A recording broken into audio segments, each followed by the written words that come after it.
Oke. Assalamualaikum warahmatullahi wabarakatuh. Wellen ya? Iya, Pak. Kembali lagi bersama kami kelompok 8 yang bakal membahas materi praktikum audit modul 8 tentang audit pada pendapatan dan beban. Sebelum memulai presentasi diskusi, izinkan kami memperkenalkan diri.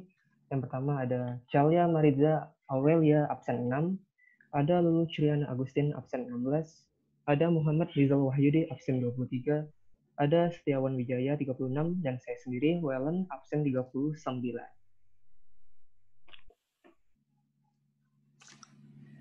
Kemudian untuk tahapan audit, langkah pertama yang bakal kita lakukan adalah review pengendalian internal, membahas ICQ untuk pendapatan dan beban. 2. Program audit, menjelaskan tujuan audit dan prosedur audit untuk audit pendapatan dan beban. Dan yang terakhir, kita bakal membuat audit berdasarkan catatan temuan auditor. Yang pertama, review pengendalian internal. Di sini kita lihat ada schedule, ICQ, gaji, dan upah. Yang pertama, 1. Apabila terdapat Departemen SDM Human Resource Development atau SRD, A. Apakah semua penerimaan pegawai, perubahan gaji, dan pemberhentian melalui bagian ini? B. Apakah dibuat arsip karyawan dengan lengkap? Jawabannya keduanya adalah ya. Artinya, ini mengindikasikan bahwa segala informasi kepegawaian dibuat arsip dan berada pada departemen khusus, serta telah melaksanakan pengendalian internal dengan baik. Yang kedua, apabila tidak ada bagian HRD atau HRD, uraikan secara singkat dan jelas prosedur tersebut pada butir 1A di atas. Ini tidak relevan karena sudah jelas perusahaan memiliki departemen SDM. Yang ketiga, mutasi karyawan. Apakah A. Diperlukan otorisasi dari pejabat tertentu atas 1. Perekrutan karyawan employment, ini jawabannya ya. 2. Perubahan skala gaji, jawabannya juga iya. Dan B. Mutasi segera diberitahukan ke bagian gaji atau upah, sama-sama iya. Ini artinya perusahaan telah melaksanakan otorisasi serta komunikasi yang baik dalam hal gaji atau upah. Yang keempat, catatan waktu atau time records. Apakah yang A. Catatan waktu dilakukan dengan time clocks atau jam. 1. Bila iya, apakah catatan time clocks cukup diawasi? Jawabannya iya. 2. Bila tidak, apakah catatan waktu cukup terbina dengan baik? Jawabannya iya. Dan yang terakhir B. Catatan waktu dilindungi untuk mencegah adanya perubahan. Di nomor 3 ini, kita bisa melihat bahwa perusahaan, maksud saya di nomor 4, kita bisa lihat bahwa perusahaan telah melakukan pencatatan menggunakan waktu atau time clock. Apa itu time clock? Ya, ini semacam alat seperti alat kita untuk melakukan absen yang mencatat waktu mulai dan selesai pekerjaan. Dan juga terlihat bahwa dengan dilindunginya time clock tersebut untuk mencegah perubahan, perusahaan telah melaksanakan proses pengendalian dengan baik karena terbina dan juga diawasi. Yang kelima, bila terdapat pembayaran upah atas dasar hasil kerja, apakah yang A. Terdapat catatan hasil kerja dan diawasi? B. Dicocokkan hasil produksi sebenarnya sebelum dibayar. Ini keduanya tidak relevan karena sudah jelas perusahaan menggunakan catatan waktu, bukan atas dasar hasil kerja. Yang keenam, persiapan gaji atau upah. Apakah A. Total jam kerja setiap pegawai disetujui oleh staf tertentu? Ini jawabnya ya. B. Lembur pegawai terlebih dahulu harus disetujui pejabat yang berwenang. Ini jawabannya ya. Sama seperti tadi, kita sudah melihat adanya otorisasi yang sangat baik di sini. Lanjut ke C, pengumpulan data gaji atau upah. Perincian masing-masing perhitungan dan total gaji diperiksa kembali oleh pegawai lain sebelum dibayar. Jawabannya ya. D, atas gaji tersebut sudah diperhitungkan PPh 21 yang sesuai dengan peraturan pemerintah atau undang-undang perpajakan. Poin penting di sini adalah poin D, karena untuk poin D merupakan area fiskus atau pemungut pajak, yang mana bila tidak sesuai dengan peraturan perpajakan, perhitungan gaji dapat berbeda antara fiskal dan perusahaan, sehingga perlu adanya koreksi. Dan satu lagi, tentu sebagai fiskus akan muncul pertanyaan, meskipun sesuai aturan pajak, apakah perhitungan sudah benar? Nanti kita cari tahu di kertas kerja. Yang nomor 7, pembayaran gaji atau upah. Yang A, apabila dibayar berupa uang tunai, apakah 1. Mereka diminta membuat tanda terima. Ini jawabannya ya. Kemudian yang 2, tanda tangan kemudian dicocokkan dengan contoh pada arsip kepegawaian oleh orang yang tidak mempersiapkan atau membayar gaji atau upah. 3, membayar gaji atau upah digilir, jawabannya tidak. Dan nomor 4, pembayar gaji atau upah terpisah dari yang mempersiapkan perhitungan. Di sini kita lihat yang nomor 3 dijawab tidak. Artinya apa? Pembayar gaji yang tidak digilir akan rentan terjadi fraud atau penyelewengan sehingga menyebabkan ketidaktepatan perhitungan. Di sini merupakan kelemahan bagi perusahaan. Kemudian untuk yang B, apabila semua atau sebagian pegawai dibayar dengan cek, apakah setiap cek ditandatangani oleh orang-orang yang tidak melakukan A, persiapan gaji atau upah, B, menyiapkan cek, C, membukukan gaji atau upah, 2, cek yang batal, dirusak atau tetap disimpan, 3, buku cek hanya dipegang oleh petugas bagian keuangan yang menyiapkan cek, 4, rekening bank untuk gaji direkonsiliasi setiap akhir bulan, 5, apakah rekonsiliasi dilakukan oleh orang lain yang tidak menyiapkan dan membayar gaji atau upah. Ini semua tidak relevan karena jelas perusahaan menggunakan pembayaran gaji berupa uang tunai. Dan terkait ini, apabila ya, apakah rekening koran dikirimkan langsung kepadanya? Apabila paycheck dikembalikan oleh bank kepada perusahaan dilakukan oleh beberapa bank asing, apakah nama dan jumlah yang tertera pada cek dicocokkan dengan daftar gaji? C, diperhatikan tanda tangan pengambil uang pada paycheck yang dikembalikan tersebut. Ini juga tidak relevan, karena seperti tadi, kalau perusahaan menggunakan uang tunai untuk pembayaran gaji. Kemudian untuk yang D, apabila pembayaran dilakukan dengan pemindah bukuan ke rekening bank pegawai, apakah 1, perintah pemindah bukuan tersebut ditandatangani oleh orang yang terpisah dari A, mempersiapkan daftar gaji atau upah, B, yang mempersiapkan cek gaji atau upah, C, pembukuan gaji atau upah, dan 2, pegawai diberitahu mengenai pembayaran kepada mereka yang juga tidak relevan karena tidak melaksanakan dengan pemindahan buku. Sekedar informasi, pemindahan bukuan ini semacam seperti transfer rekening ke rekening pegawai. Nomor 8, apakah prosedur cukup menjamin bahwa tidak ada kelalaian atas pengurangan yang harus dilakukan atas gaji atau upah? Jawabannya ya. 9, apakah uang gaji atau upah yang belum diambil dalam waktu tertentu, minimal dalam waktu 1 bulan, disetor kembali dan dibukukan sebagai utang atau gaji atau upah? Jawabannya ya. Sehingga, seperti yang kita telah lihat di prosedur audit tadi, kita melihat secara keseluruhan penggajian atau upah perusahaan cukup baik, sehingga kesimpulan penilaian dari kelompok kami mengacu pada ICQ di atas dan dengan memperhatikan informasi bagian 1, ini ada di modul 1, dan permanen bagian 2, menurut saya buku 1 dan juga berkas permanen juga ada di buku 1, auditor menyimpulkan bahwa pengendalian internal telah dilaksanakan oleh perusahaan dengan baik. Yap, sampai sini apakah teman-teman ada yang bertanya?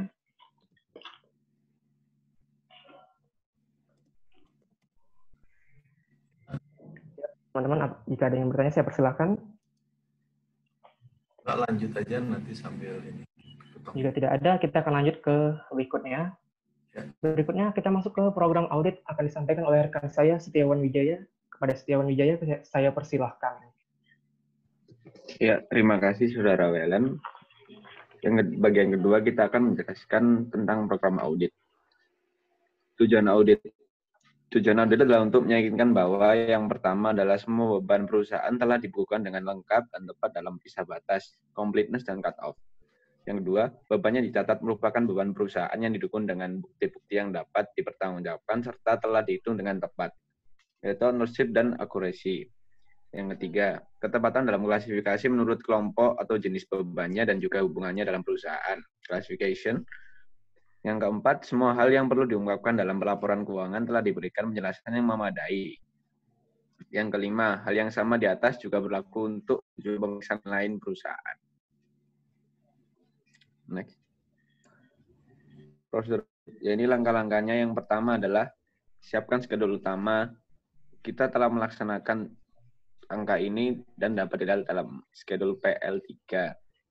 Yang kedua, minta daftar beban operasi dan cocokkan dengan buku besar, sudah dilaksanakan.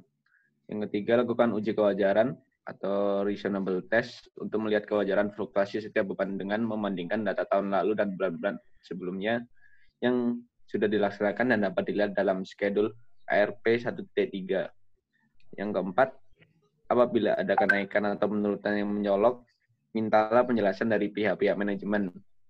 Kemudian, cocokkan antara penjelasan tersebut dengan bukti-bukti lain yang mendukung serta pembayarannya. Misalnya, beban pemasaran promosi naik yang didukung dengan penjualan yang meningkat juga, atau beban gaji meningkat akibat adanya penyesuaian gaji atau peningkatan jumlah karyawan akibat kegiatan operasi yang bertambah yang sudah dilaksanakan dan dapat dilihat dalam schedule ARP 1.3.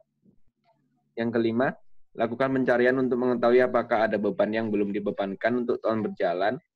Hubungkan sewaktu memeriksa akun utang beban dengan melihat pembayaran setelah tanggal neraca, melihat kontrak atau perjanjian lainnya setelah minta penjelasan dari pihak manajemen. Langkah ini sudah dilaksanakan. Yang keenam, yakinkan bahwa semua beban operasi yang dibayarkan merupakan beban perusahaan dan telah diotorisasi oleh pejabat yang berwenang. Langkah ini sudah dilaksanakan. Yang ketujuh, perhatikan beban yang seharusnya dikapitalisasi. Yang ini juga sudah dilaksanakan. Yang ke-8, lakukan pisah batas atau cut-off yang tepat atas beban operasi yang dibebankan pada periode berjalan atau yang menjadi beban periode berikutnya. Sudah dilaksanakan. Next. Langkah yang ke-9 yaitu periksa klasifikasi atas beban operasi sehubungan dengan kelayakan penyajian dalam laporan keuangan, termasuk hubungannya dengan usaha perusahaan, serta kesesuaian dengan prinsip-prinsip akuntansi yang berlaku umum. Hal ini sudah dilaksanakan dan dapat dilihat dalam schedule PL3. Yang ke-10, yakinkan bahwa semua beban operasi yang mempunyai kewajiban perpajakan telah ditaati sesuai dengan peraturan perpajakan yang berlaku. Hal ini sudah dilakukan dan dapat dilihat dalam schedule PL3. Yang ke-11, untuk beban yang berhubungan dengan amortisasi atau penyusunan dari suatu aset, lakukan cross-check dengan akun aset tersebut. Dilakukan bersamaan pada saat memeriksa akun aset tersebut. Sudah dilaksanakan dan dapat dilihat dalam schedule PL3. Yang ke-12, untuk beban dan pendapatan lain-lain, yakinkan bahwa pendapatan dan beban tersebut benar-benar terjadi di luar operasi perusahaan. Selain itu, yakinkan juga bahwa semua beban dan pendapatan tersebut telah dibukukan dengan pisah batas yang tepat, sudah dilaksanakan. Yang ke-13, perhatikan apakah hal-hal yang perlu diungkapkan dalam laporan akuntan telah diperoleh informasi yang memadai. Hal ini sudah dilaksanakan dan dapat dilihat dalam schedule PL3. 14, buat daftar koreksi serta saran perbaikan yang diperlukan untuk pihak manajemen yang merupakan salah satu patokan dalam menilai mutu audit Anda. Sudah dilaksanakan dan dilihat dalam schedule PL3. Poin 15, tulis kesimpulan dan komentar hasil pemeriksaan yang informatif pada setiap kertas kerja pemeriksaan. Sudah dilaksanakan dan dapat dilihat di schedule PL3. Selanjutnya kita akan membahas kertas kerja pemeriksaan. Coba sedikit slide yang tadi deh, yang prosedur audit. Nah ini. Jadi Anda sudah harus membiasakan semua ini untuk semua. Dalam pekerjaan audit itu semua dokumen itu dikasih tanggal, ya kan? Apalagi ini dokumen audit yang kerja itu ada tanggalnya. Jadi jangan biasakan kalau kacamata auditor, jangan biasakan ada dokumen tidak ada tanggalnya. Jadi biasakan gitu. Karena orang-orang tuh mungkin yang ya kalau saya boleh skeptisisme saya kan sebagai auditor, seorang kalau nggak pernah nulis tanggal tuh pasti ada sesuatu yang diinginkan dari dokumen tersebut. Dia ingin tanggal tertentu. Itu jangan. Kita biasakan apa-apa tuh ada tanggalnya. Lebih bagus Anda mengkoreksi tanggalnya. Misalnya, oh nih salah nih tanggal sekian. Nggak apa-apa. Daripada Anda mengkosongkan tanggalnya. Itu nanti ke depannya, apalagi kebutuhan-kebutuhan audit ya, itu akan malah melemahkan.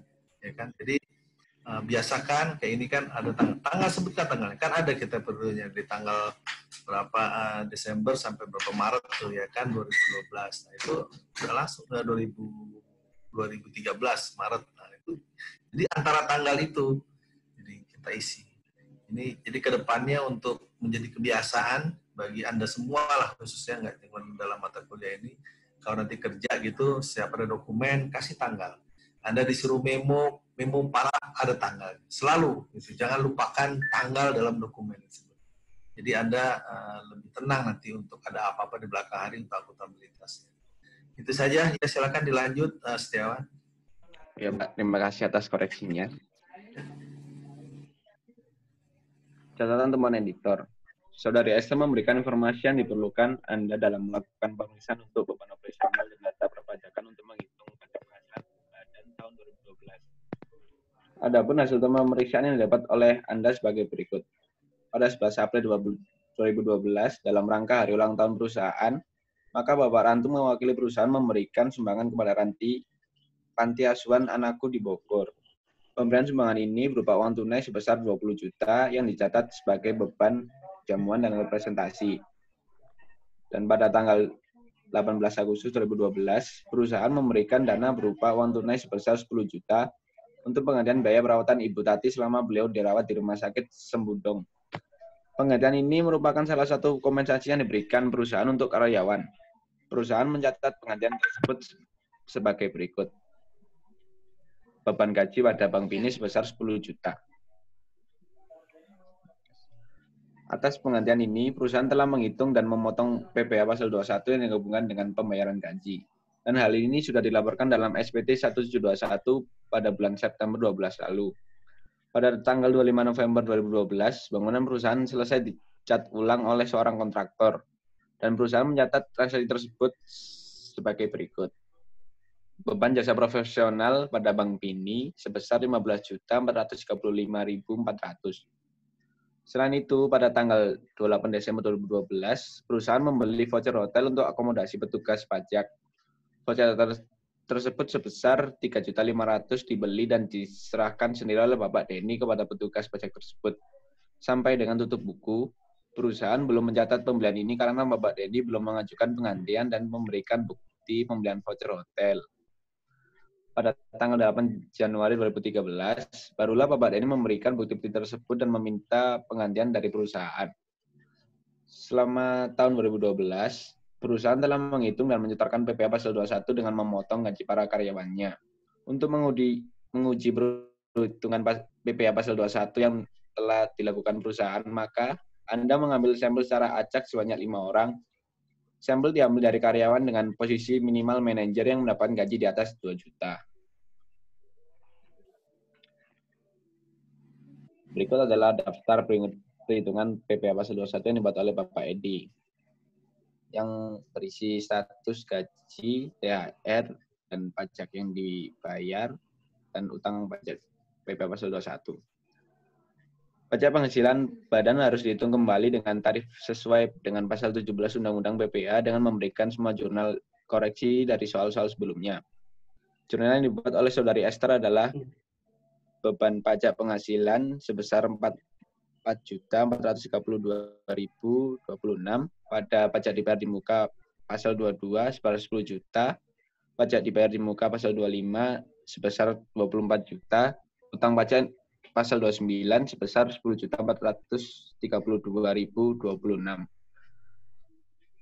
Perhatikan juga koreksi pada soal-soal sebelumnya dan asumsi untuk beban penyusunan fiskal sama seperti angka di atas.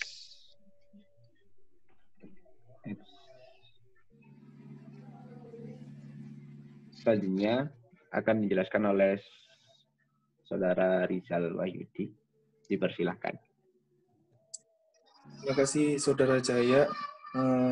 Saya akan menjelaskan tentang indeks PL3. Yang pertama, di situ ada akun gaji. Menurut per klien itu 610 juta, itu terdapat koreksi sebesar 10 juta, sehingga per auditnya itu menjadi 620 juta. Nah, koreksi di debit sebesar 10 juta itu dapat dilihat di catatan temuan yang tadi sudah dibacakan oleh Saudara Jaya, yaitu debit beban gaji kreditnya Bank Bini. Kemudian pada akun promosi itu per kliennya itu tidak ada, itu terdapat koreksi juga sebesar 10 juta, sehingga per auditnya menjadi 10 juta. Koreksi di debit sebesar 10 juta itu tadi dapat dilihat di modul 3. Di modul 3 pada indeks F. Nah, itu terdapat beban promosi pada persediaan sebesar 10 juta, itu koreksi untuk mencatat persediaan yang dijadikan hadiah untuk acara gebiar BCA pada akhir tahun. Kemudian yang ketiga ada perjalanan dinas dan akomodasi. perjalanan dinas dan akomodasi itu menurut per kliennya sebesar 2.600.000. Itu terdapat koreksi sebesar 3.500.000 di debit. Itu dapat dilihat pada modul 8 ini tadi, pada catatan temuan yang sudah dibacakan oleh Saudara Jaya pada tanggal 28 Desember 2012 itu. Untuk yang voucher retail sebesar 3.500.000, itu sampai dengan tutup buku perusahaan belum mencatat pembelian ini.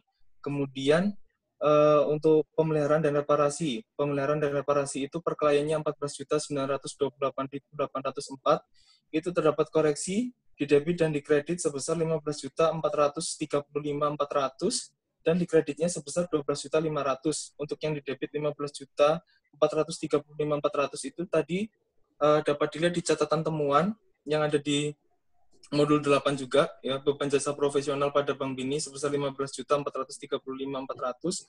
Kemudian untuk kreditnya itu dapat dilihat pada modul 7. Pada modul 7 itu terdapat jurnal kendaraan bermotor pada beban pemeliharaan dan reparasi untuk reklasifikasi sebesar 12.500, sehingga per auditnya itu menjadi 17.864.204. Kemudian untuk jasa profesional itu per kliennya sebesar 20.435.400 rupiah. Itu juga terdapat koreksi di kredit sebesar 15.435.400. Itu sama yang ada di catatan temuan tadi yang sudah dibacakan oleh Saudara Jaya, sehingga per auditnya menjadi 5 juta. Kemudian untuk asuransi sebesar 3 juta. Menurut per kliennya itu tidak ada, tapi ada terdapat koreksi sebesar 3 juta. Itu dapat dilihat pada modul 5. Modul 5 itu dapat dilihat di indeks G. Itu ada asuransi sebesar 3 juta, sehingga per auditnya sebesarnya 3 juta juga. Kemudian untuk sumbangan itu menurut per klien dia tidak ada, terdapat koreksi sebesar 20 juta. Koreksi 20 juta ini tadi di debit dapat dilihat di catatan temuan tadi pada tanggal 11 April 2012 itu untuk sumbangan berupa uang tunai sebesar 20 juta, sehingga per auditnya menjadi 20 juta. Kemudian untuk jamuan dan representasi itu menurut per kliennya sebesar 25 juta. Nah, itu juga ada koreksi di kredit sebesar 20 juta. Sama yang seperti sumbangan tadi ya, karena jurnalnya itu beban sumbangan pada beban jamuan dan representasi, sehingga per auditnya menjadi 5 juta.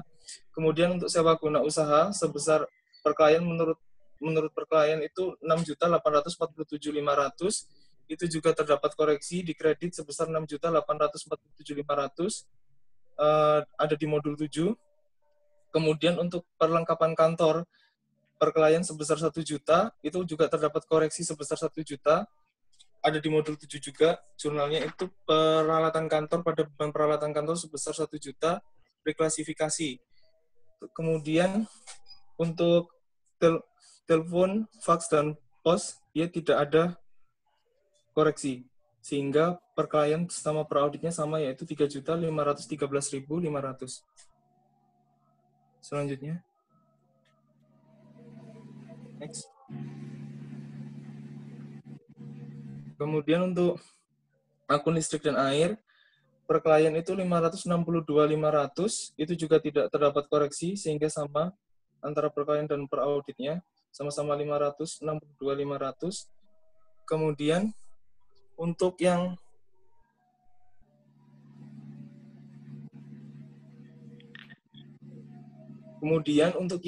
penyusutan itu sebesar 8 per kliennya menurut per klien 84.925.400.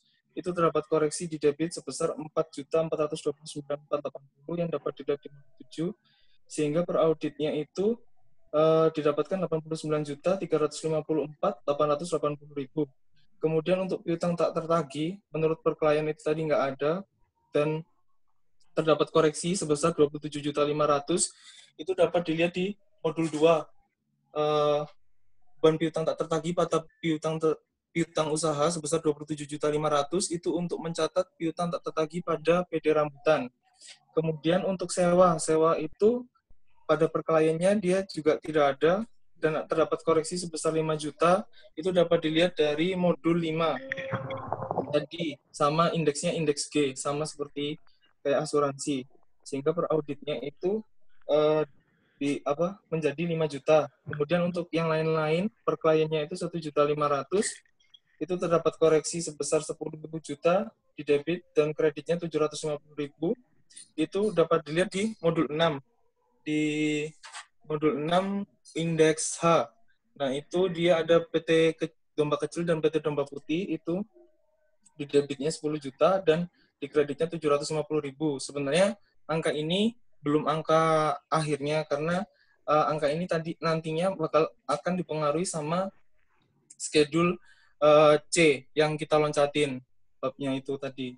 Sehingga kelompok kami hanya menggunakan yang memang sudah dikerjakan saja. Jadi per auditnya menjadi 10.750.000. Kemudian next.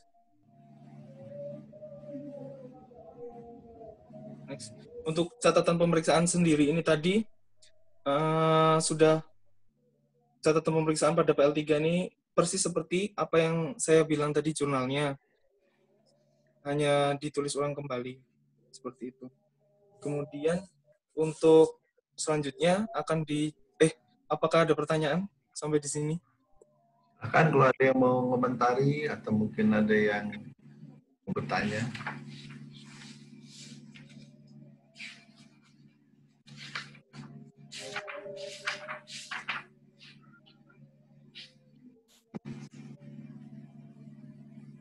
Kalau enggak dilanjut. Baik, Pak. Jadi untuk selanjutnya akan dijelaskan oleh Saudari Lulu untuk M2 dan M21-nya. Baik, terima kasih Rizal. Ya, di sini saya akan menjelaskan kertas kerja M2.1. Jadi sebelumnya kan di slide sebelumnya sama di buku 1 halaman 147 itu kan sudah terdapat daftar perhitungan PPh21. Nah, data-data ini yang nanti kita juga akan gunakan di kertas kerja ini. Jadi sebelum menghitung PPh21 kita akan menghitung PHKP terlebih dahulu. Jadi rumusnya gaji ditambah THR dikurangi biaya jabatan dikurangi PTKP, di mana PTKP yang kita gunakan adalah PTKP tahun 2012. Setelah itu PHKP kita kalikan dengan tarif PPh pasal 17. Setelah dilakukan perhitungan, menggunakan rumus tadi, didapatkan hasil PPh21 untuk DNI sebesar 7.306.000, untuk Sugeng sebesar 550.000, untuk Rantung sebesar 26 juta, untuk Sugeng sebesar 5.050.000, untuk Rantung sebesar 26.032.000, Agus sebesar 2.308.000, Esther sebesar 2.176.000, sehingga total PPh21-nya sebesar 42.872.000. Sebelumnya, menurut perhitungan klien, PPh21 yang mereka hitung itu sebesar 37.422.000 ya, sehingga terdapat selisih, yaitu sebesar 5.450.000 yang diperoleh dari 42.872.000 dikurangi dengan 37.422.000. Jadi, selisih ini harus dikoreksi dan dicatat dalam jurnal sebagai beban PPh21 pada hutang PPh21 sebesar 5.450.000. Untuk data ini nanti kita akan pakai di kertas kerja M2. Next. Selanjutnya kertas kerja M2. Jadi kertas kerja ini terkait dengan utang pajak. Untuk yang pertama, utang pajak PPh21 tidak terdapat koreksi sehingga saldo per audit sama dengan saldo klien. Terus untuk utang pajak PPh23 tidak, menurut klien 0 dan tidak ada koreksi. Terus untuk utang pajak PPh25 saldo per kliennya 12.432.000 sekian, terdapat koreksi sebesar 5.450.000 yang didapatkan dari perhitungan tadi di kertas kerja M2.1, sehingga saldonya menjadi 17.882.126. Terus untuk PPN keluaran, saldo per audit per kliennya 8.850.000, terdapat koreksi debit sebesar 11.520.000 yang perhitungannya terdapat dalam modul 2 indeks E1. Jadi perhitungan ini tuh terkait dengan koreksi atas piutang toko Horas di mana toko belum menerima barang hingga akhir tahun 2012. Jadi jurnalnya untuk koreksi ini penjualan 96 juta, PPN keluaran 9.600.000, pada piutang sebesar 105.600.000. Ditambah dengan koreksi untuk mencatat penerimaan kas dan retur penjualan PT Manggis, di mana jurnalnya kas Bank Bini sebesar 40 juta, retur penjualan 9.500.000, PPN keluaran 1.920.000, pada piutang usaha 61.120.000, sehingga PPN keluarannya tadi yang pertama berkurang 9.600.000 dan yang kedua berkurang 1.920.000, sehingga totalnya 11.520.000. Terus untuk koreksi pada kredit sebesar 4.750.000 yang dihitung dalam modul 3 indeks F, di mana koreksi ini untuk mencatat pesanan pembelian yang telah dicatat PT Yuki. Jurnalnya utang usaha 52.500.000 pada persediaan 57.500.000 dan PPN keluaran 4.750.000, sehingga PPN keluarannya bertambah 4.750.000, sehingga total PPN keluarannya per audit menjadi 2.080.000. Terus utang pajaknya menjadi 25.743.926 yang akan dicatat pada kertas kerja A2. Sampai di sini ada pertanyaan, teman-teman?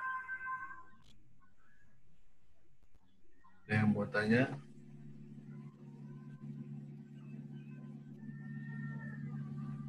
Oh, nggak ada, silahkan dilanjut. Baik, selanjutnya untuk indeks. Untuk kertas kerja A2 akan dijelaskan oleh Saudara Charlie. Silahkan, Charlie. Oke, terima kasih Lulu.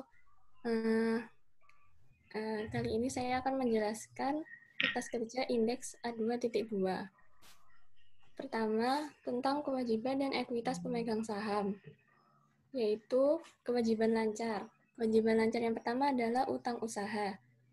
Utang usaha ini bisa didapat referensinya dari M1 yang per audit menurut klien pada akhir tahun dicatat 287.500.000. Namun menurut auditor ada debit sebesar 52.250.000 sehingga per auditnya menjadi 235.250.000. Yang kedua adalah utang lain-lain. Menurut klien, utang lain-lain ini sebesar 15.688.018 dan menurut auditor ada kredit sebesar 3.580.000. 3.580.000 ini dari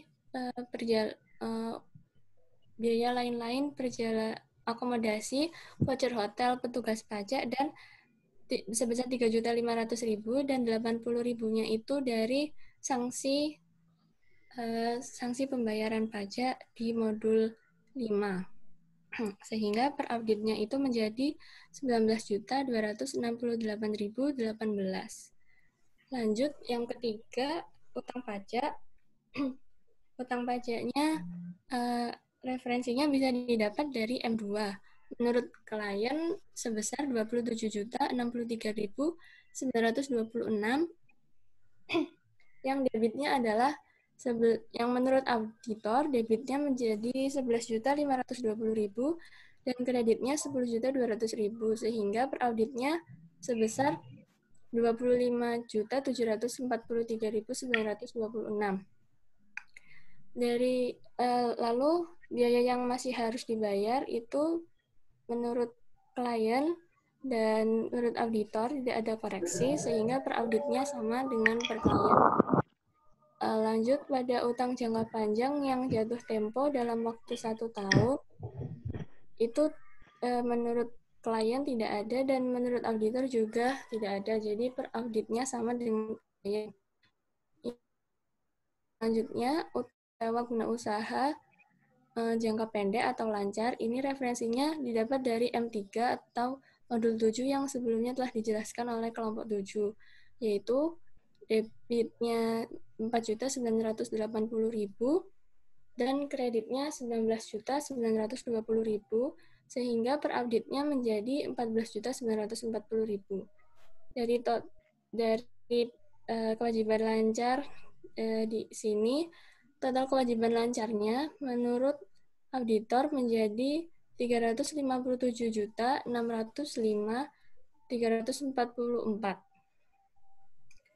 Setelah itu, kewajiban tidak lancar. Yang pertama, utang jangka panjang yang telah dikurangi bagian yang jatuh tempo dalam waktu 1 tahun, itu menurut klien dan menurut auditor tidak ada koreksi, sehingga per auditnya sama dengan klien. Yang kedua adalah utang sewa guna usaha jangka panjang. Di sini dapat dilihat dari indeks N1 di modul 7 yang sudah dijelaskan sebelumnya, yaitu debitnya sebesar 19.920.000 dan kreditnya 59.760.000, sehingga per auditnya menjadi 39.840.000. Total kewajiban tidak lancarnya adalah sama seperti yang di atas, yaitu 39.840.000. Lanjut ke ekuitas. Ekuitas di sini itu berasal, bisa kita lihat referensinya dari indeks R, yaitu modal saham sebesar Rp10.000 per lembar. Itu jumlahnya sama menurut auditor dan klien, sehingga per auditnya sebesar Rp1 miliar. Saldo laba ditahan dan total ekuitasnya juga tidak ada koreksi, sehingga per audit dan per kliennya sama. Selanjutnya,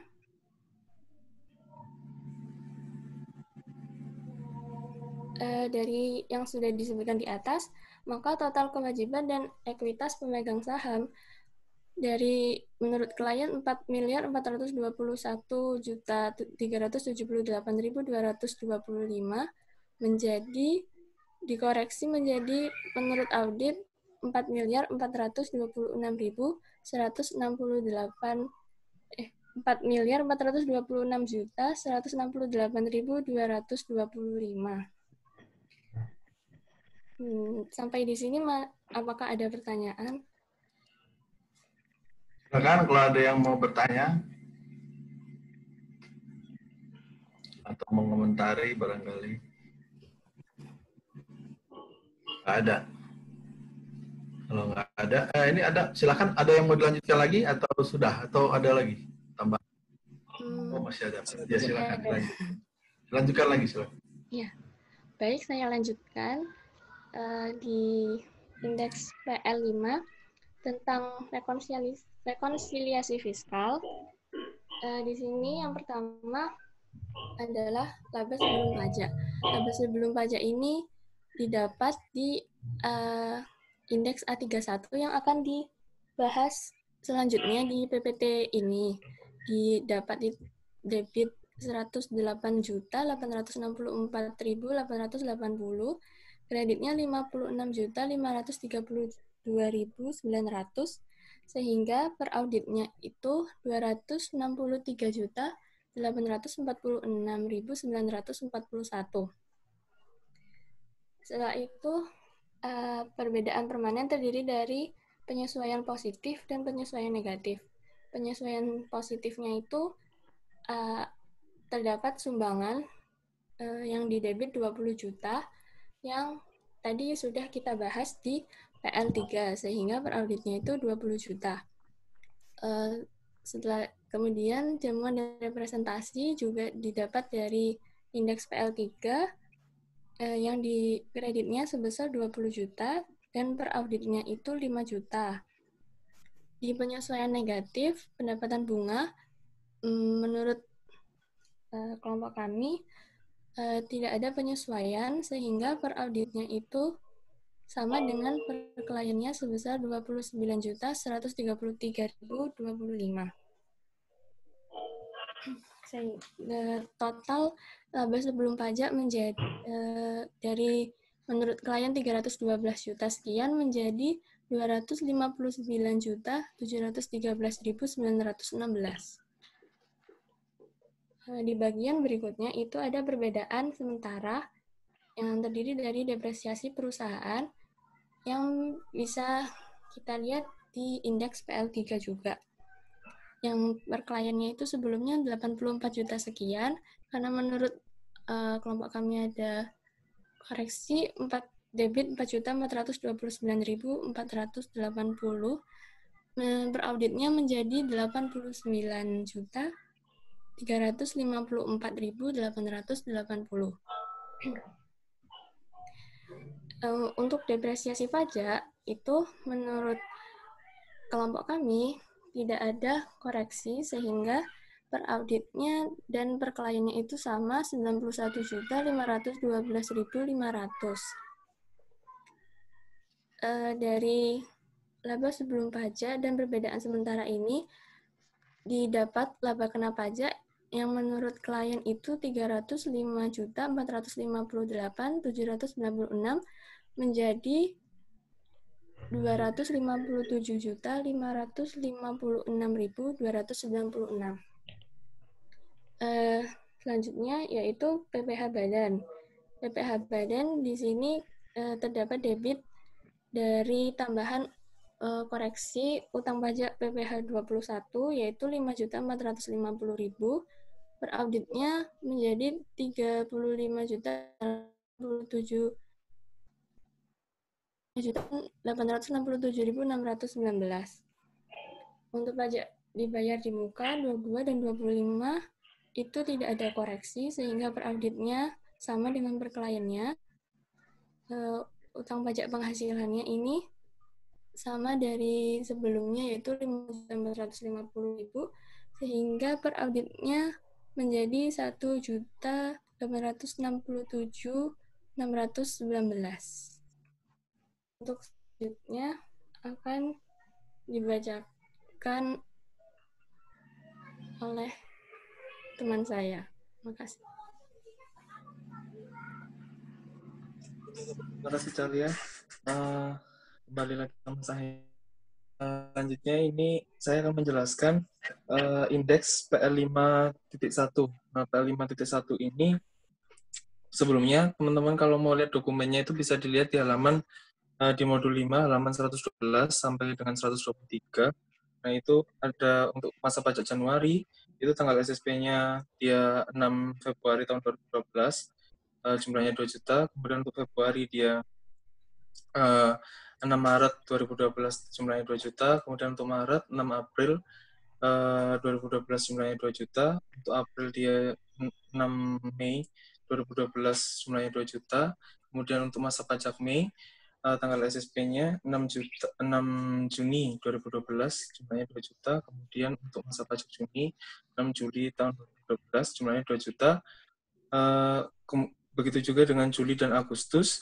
Tetapi untuk masa pajak bulan September itu dia telat setor jumlahnya 2 juta. Ini tadi jumlah ini tadi yang mempengaruhi yang tadi dijelaskan oleh Saudari Calia yang di 22 yang jumlahnya tadi 80.000 karena dia itu telat setor untuk 2 bulan pada bulan September dan bulan November, sedangkan untuk bulan Oktober dan Desember tidak telat setor sehingga totalnya 24 juta.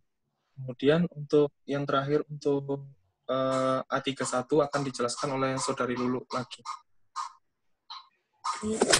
Selanjutnya saya akan menjelaskan mengenai kertas kerja A31. Jadi yang pertama untuk beban usaha di sini terdapat koreksi sesuai dengan PL3 yang sudah dijelaskan sebelumnya. Terdapat koreksi debit sebesar 108.864.000 sekian dan pada kredit sebesar 56.532 sekian sehingga saldonya menjadi 823.645.84.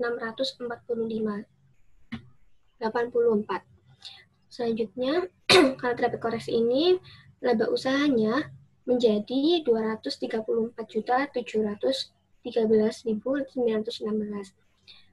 Terus untuk pendapatan dan beban lain-lain tidak terdapat koreksi, sehingga laba sebelum pajaknya menjadi 263.846.941. Lalu untuk beban pajak penghasilan, di sini terdapat koreksi pada debit sebesar 5.450.000 yang peroleh dari PL5 yang sudah dijelaskan sebelumnya, sehingga saldonya menjadi 49.882.026. Sehingga laba bersihnya yang menurut klien 271.746.895 setelah dikoreksi menjadi 213.964.915. Ya. Baik teman-teman, apakah ada yang ditanyakan? Ya. Ada yang mau ditanyakan? Atau mesti komentar? Baik, kalau tidak ada, presentasinya sudah bagus, lengkap, sesuai dengan kondisi yang ada. Artinya itu di mana kita mengabaikan transaksi modul 4 ya, yang karena memang kita lalui. Terus itu ada juga dapat pajak ya. Dan di sini perhitungan pajak menjadi penting karena di sini dimintakan koreksi fiskal. Gitu.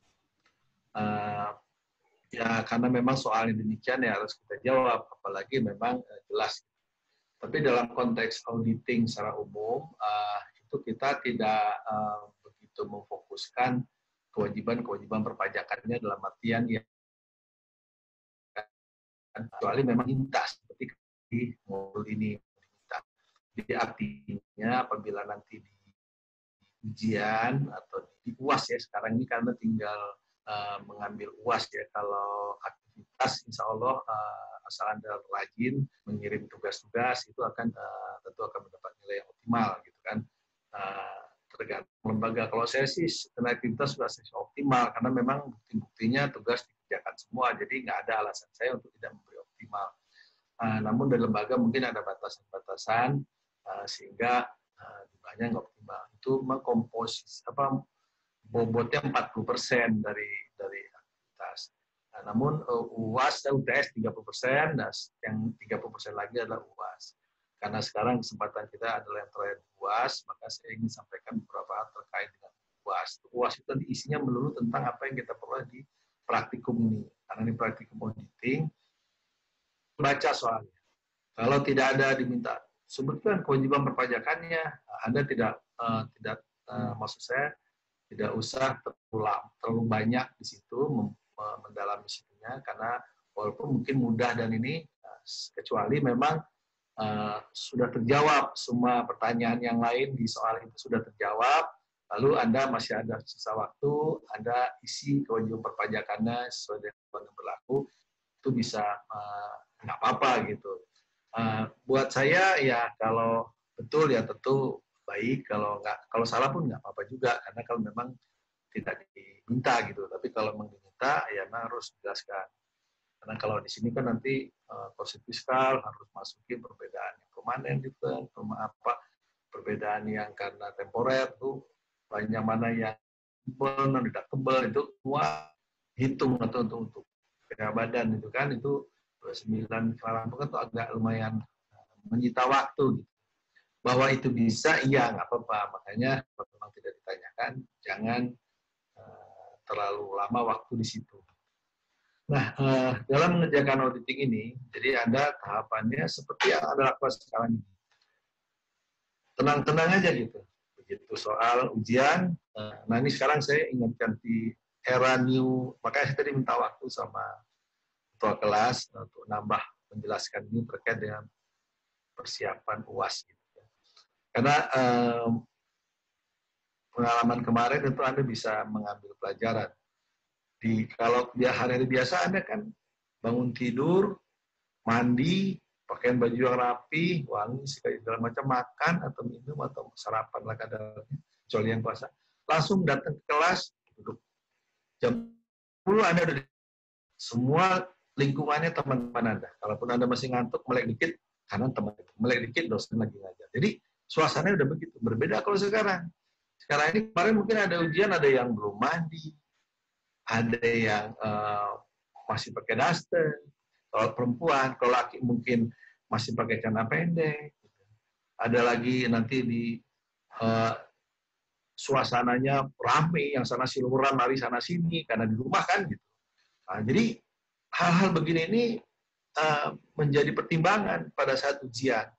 Anda jadi nggak fokus. Padahal harusnya ke depan nih di UAS, Anda harus siapkan diri. Mulai jam 9 misalnya ujian. Nah, jam setengah 9 itu sudah clear. Anda sudah selesai mandi, Anda sudah pakai baju yang baik itu, mau pakai kaos, mau pakai baju terserah, tapi sudah pakaian rapi itu.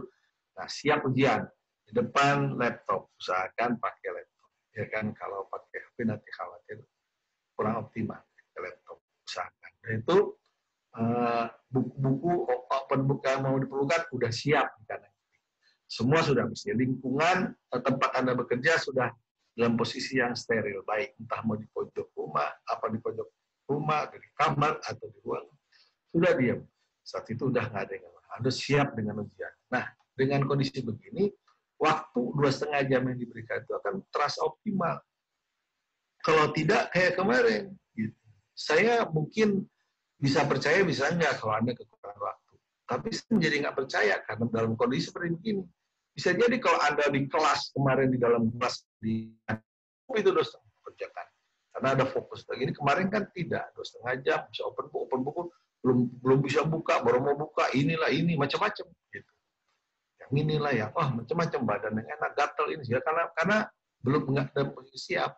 Nah, itu yang perlu dicermati. Kedua, begitu auditing ya. Itu soalnya ini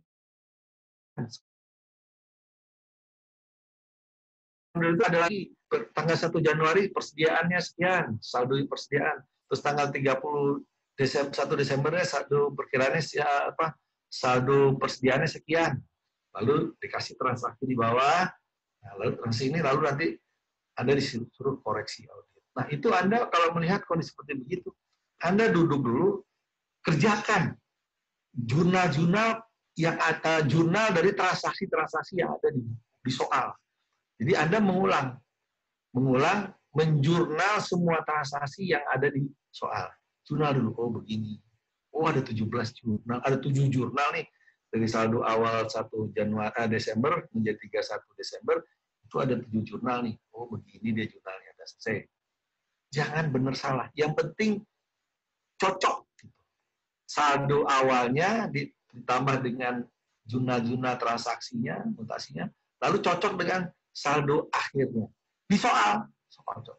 Udah cocok, baru Anda cek. Pegang kriterianya. Yang nomor 1 udah benar. Nomor 2 udah benar. Nomor 3 udah benar. Nomor 4 ini salah. Karena begini-begini. Misalnya kalau persediaan, kalau FOB destination, ini udah diterima kok. Masih belum dibukukan. Karena apa katanya? Karena info belum diterima. Ini salah. Harusnya invoice belum terima, nggak masalah. Yang penting barang udah terima, laporan penerimaan barang ada, karena di DSS sudah harus dicatat sebagai persediaan. Nah, oleh karena itu Anda catat. Baru di kolom berikutnya Anda buat bagaimana yang seharusnya.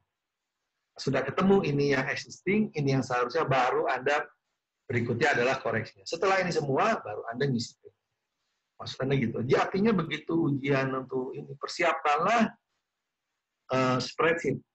Excel itu siap. Semua begitu memulai soal praktikum langsung buat, siapkan itu Excel, udah ada kertas kerjaan dalam Excel, siap. Gitu. Buat nanti ya saya nggak tahu karena harus tulis tangan ini segala macam, ya apa boleh buat, tapi spreadsheet-nya sudah ada. Sebelum dimulai ujian tuh jam 9 jam 9 udah buka spreadsheet-nya, udah siap nih spreadsheet-nya, udah Anda set, udah ini, udah kasih file, nama file udah siap. Nah, begitu mengerjakan langsung masukin. Itu semua bekerja di spreadsheet. Itu selesai baru tadi tahapannya existing jurnal, kriterianya bagaimana sesuai dengan standar, lalu baru koreksinya. Setelah koreksinya baru Anda masukin ke jawaban LJU yang akan dikirim nanti ke lembaga. Jadi tahapan itu hendaknya secara disiplin Anda lakukan setelah Anda bersiap-siap tadi. Mudah-mudahan dengan itu dijalankan, apa yang Anda pelajari, apa yang Anda ketahui, itu bisa semuanya terdeliver dengan baik. Optimal, Anda belajar 10-10-10-nya saya bisa menyampaikan. Jangan kayak kemarin, saya tahu Pak, tapi waktunya nggak cukup. Katanya. Kan rugi kan, Anda belajar 10, tapi hanya bisa mengeluarkan 8. Padahal Anda bisa mengeluarkan 10. Dan itu apalagi dengan open book tadi. Kalau kemarin masih enak, open book. Tinggal buka, salin. Kalau sekarang tidak. Anda open book itu hanya untuk melihat aja. Karena Anda harus ngitung di spreadsheet nanti. Karena kan jurnal-jurnal koreksi itu kan ada angka. Makanya nanti, supaya saya juga nggak lupa, perhitungan yang Anda buat, itu coret aja terus. Kasih catatan makanya jangan bikin LJU terlalu umum gitu. Ada rinciannya. Misal angka ini, kasih tanda petik, angka ini rumusnya ini kali ini, kali ini, kali ini. Karena saya khawatir jawaban Anda berbeda dengan kuncinya. Tapi sebenarnya jalan pikiran Anda ada. Cuman Anda mungkin salah di tarifnya kah, atau salah di saldo yang dipakai, sehingga ke belakangnya jadi salah. Oleh karena itu, setiap angka, buatkan rinciannya. Saatnya ada dikasih notes-nya di dalam LJU nanti. Supaya pada saat nanti pemeriksaan, mana tahu angkanya berbeda, nggak langsung kita kasih salah. Tapi, oh bener nih, ininya hitungan. Oh, dia salahnya di sini, ketahuan. Karena kalau kami suruh mencari tahu, ini angka 15 dari mana asalnya, oh nggak sempat. Kita lihat kuncinya aja kan. Jadi 13, ada 15, salah. Padahal 15 itu adalah 13 tambah 2. Which is 13-nya udah betul gitu. Cuma 2-nya ada variabel tambahan dari Anda yang kurang tepat, jadi 15. Tapi akibatnya salah semua. Padahal kalau kita tahu, oh ini salah nih dia, berlebihan. Jadi bukannya salah. Jadi cuma nggak 100, tapi mungkin 80, 90. Bayangkan kan, 10 dengan 90 kan beda sekali. Hanya karena Anda tidak menjelaskan 2 di dalam 15 tadi, angka 15. Tapi kalau kita tahu, oh 15 ini 13 tambah 2. Jawabannya 13, sudah benar. 2-nya apa? Oh dia 2 pertimbangan ini. Oh ya udah, salah. Apa-apa. Tapi nggak akan 0 atau 10, tapi dapatnya 80 atau 90. Itu hal-hal yang mungkin yang perlu menjadi perhatian dan supaya diingat, supaya nanti untuk persiapan UAS bisa lebih baik. Demikian, terima kasih. Kalau ada yang mau ditanyakan lagi, kalau nggak ada, kita akhiri pertemuan ini. Sampai bertemu lagi di perkuliahan berikutnya. Semoga apa yang kita dapatkan ini pada hari ini mendapat ridho Allah Subhanahu wa Ta'ala, Tuhan Yang Maha Kuasa, menjadi amal ibadah dan sekaligus menjadi tambahan bekal yang berguna untuk perbaikan hidup kita ke depan, saya dan Anda juga semua. Oke, billahi taufiq wal hidayah. Wassalamualaikum warahmatullahi wabarakatuh. Selamat sore. Waalaikumsalam warahmatullahi wabarakatuh. Selamat sore Pak. Terima kasih Pak.